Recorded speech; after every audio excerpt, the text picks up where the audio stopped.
Hi students, Assalamu alaikum. I hope you are safe and sound at your home. So we today started the lecture on the topic importance of physics in our daily life for class metric. So there are various importance of physics in the daily life, but here we define main importance of physics. वैसे तो physics के बहुत सारे importance हैं हमारे इस आसपास में, मगर हम यहाँ पे फिजिक्स की कुछ मेन इम्पोर्टेंस के बारे में डिस्कस करेंगे.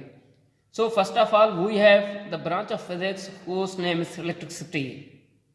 सो we use the several electrical appliance in our at home. हम हमारे अपने घर में बहुत सारे इलेक्ट्रिकल डिवाइसेस यूज़ करें. इनमें से हमारे पास फर्स्ट ऑफ ऑल जो है वो है इलेक्ट्रिक फैन है, electric bulb, air condition, juicer machine and so. So these all are work on the base of principle of electricity. ये जो हमारे पास इलेक्ट्रिक फैन है, इलेक्ट्रिक बल्ब है, एयर कंडीशन है, जूसर मशीन है, ये सारे जो काम कर रहे हैं means these all are work on the base of principle of the name of branch whose name is electricity. ये जो हमारे पास सेवरल इलेक्ट्रिकल डिवाइस हैं, ये सारे इलेक्ट्रिकल डिवाइस फिजिक्स के ब्रांच का नाम है जिसका नाम है इलेक्ट्रिसिटी है. इसके प्रिंसिपल के मुताबिक ये काम कर रहे हैं. So these all are the work on the base of principle of electricity. Where is the second branch of physics is named as thermodynamics. So in the thermodynamics वो study bus, car, aeroplane and railway. So bus, cars, aeroplane and railway, these all are run with the help of engine. So the engine of these vehicles were work on the basis of principle of the branch physics name is thermodynamics. ये जो हमारे पास buses हैं, cars हैं, aeroplane हैं और जो हमारे पास railway है, ये सारे जो हमारे पास व्हीकल्स हैं वो इंजन पे काम कर रहे हैं. जबकि इस सारों का जो इंजन जो वर्क कर रहा है वो हमारे पास फिजिक्स का ब्रांच है, वो है थर्मोडायनेमिक्स है. So the engine of these vehicles were run और work on the basis of principle of thermodynamics.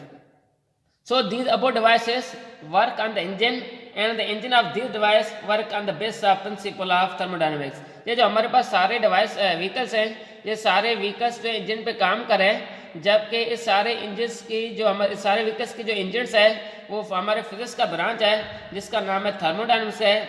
ये थर्मोडायनेमिक्स के प्रिंसिपल के मुताबिक ये काम कर रहा है. ये हमारे पास फिजिक्स की बहुत एडवांटेज है. उसके बाद हमारे पास जो थर्ड नंबर फिजिक्स का ब्रांच है वो है एटॉमिक फिजिक्स है. मीन्स एटॉमिक फिजिक्स की कौन सी हमारे पास एक तो एडवांटेज है, यूजेज है, और हम ये जो हमारे पास एटॉमिक फिजिक्स है वो कहाँ कहाँ इस्तेमाल हो रहा है. So atomic physics is the branch of physics. So first of all, this branch of physics used in the following field. ये जो हमारे पास फिजिक्स का ब्रांच है, इस फिजिक्स के ब्रांच को हम डिफरेंट फील्ड में इस्तेमाल कर सकते हैं. मगर हमारे पास जो फेमस फील्ड है वो सबसे पहले हमारे पास लेजर टेक्नोलॉजी है, डिफेंस सिस्टम है और मेडिकल साइंस है और एस्ट्रोनॉमी है. So the uses of atomic physics in the various field, but here we define the different uses of field and to use the atomic physics. So first one is laser technology, defense, second number one defense system, medical science, and fourth number astronomy. So the physics branch of physics whose name is atom physics, it is used in the laser technology, defense system, medical science and astronomy. ये जो हमारे पास physics का branch है जिसका नाम atom physics है, इस atom physics के लिहाज से हम लेजर टेक्नोलॉजी को इम्प्रूवमेंट कर सकते हैं.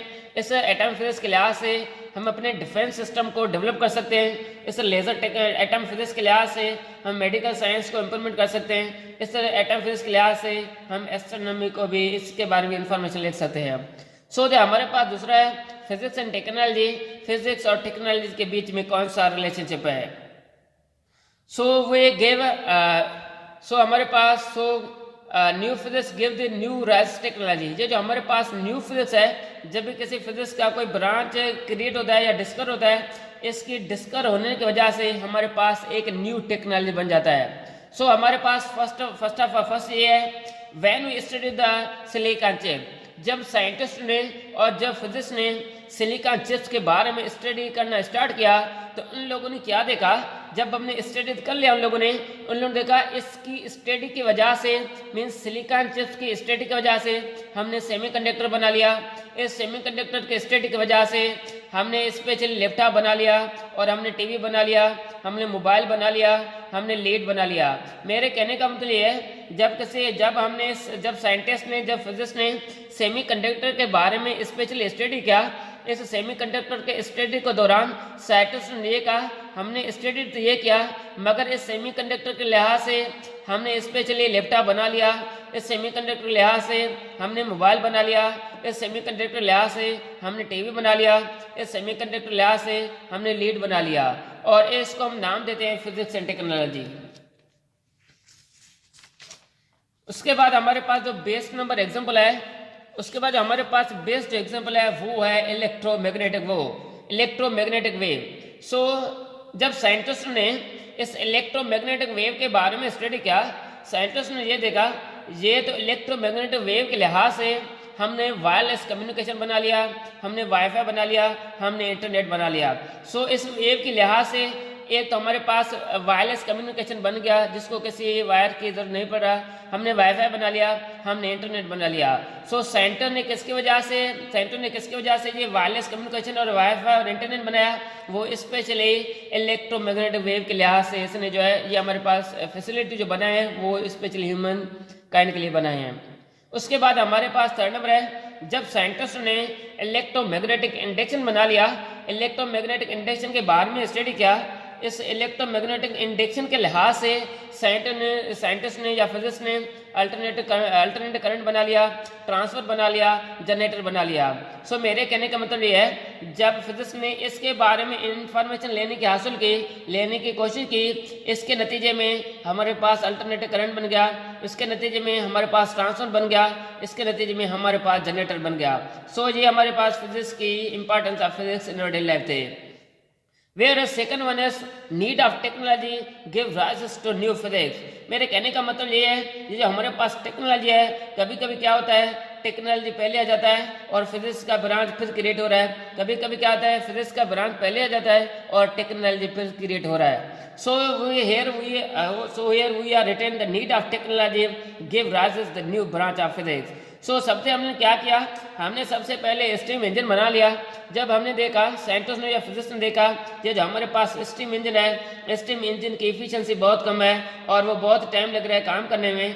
जबको इसको स्टीम इंजन को एडवांस करने के लिए, इसको पढ़ने के लिए हमने एक फिजिक्स का ब्रांच बना लिया, थर्मोडायनामिक्स बना लिया। इस स्टीम के इंजन के लिहाज से हमने हीट इंजन बना लिया। इस स्टीम इंजन की एफिशिएंसी को बढ़ाने के लिए हमने एक डीजल इंजन बना लिया। मेरे कहने का मतलब ये है, जब ये फिजिक्स ने स्टीम इंजन को पढ़ने की कोशिश की तो हमारे पास एक फिजिक्स का न्यू ब्रांच बन गया जिसका नाम है थर्मोडायनामिक्स है। और इस स्टीम इंजन की एफिशिएंसी को बढ़ाने के लिए साइंटिस्ट ने हीट इंजन बना लिया। इस स्टीम इंजन की एफिशिएंसी को इंक्रीज करने के लिए साइंटिस्ट ने एक डीजल इंजन बना लिया। सो मेरे कहने का मतलब ये है, कभी कभी टेक्नोलॉजी एडवांस में आ जाता है और फिजिक्स का, फिर हमारे पास फिजिक्स का दूसरा ब्रांच डिस्कवर हो रहा है, और कभी कभी क्या होता है, हमारे पास फिजिक्स का एक ब्रांच क्रिएट हो रहा है, डिस्कवर होता है और टेक्नोलॉजी पर क्रिएट हो रहा है। So these are the importance of physics in day life. So इंशाल्लाह डियर स्टूडेंट्स, आप लोगों का जो नेक्स्ट जो टॉपिक होगा डायरी के लिए, होमवर्क के लिए, वो आप लोगों का स्पेशली आप लोग का measurement and the system of unit होगा। आप लोगों का जो डायरी होगा वो measurement and the system of unit होगा। सो हमारे पास जो नेक्स्ट टॉपिक होगा, सो measurement and system of unit को आप लोग पढ़ लें। और इस लेक्चर में अगर आप लोगों को कोई कन्फ्यूजन है, आप लोग हमसे अपने ग्रुप्स में वापस कर सकते हैं, रुजू कर सकते हैं और हमसे पूछ सकते हैं। सो वी विल इंशाल्लाह see your next video. Thank you.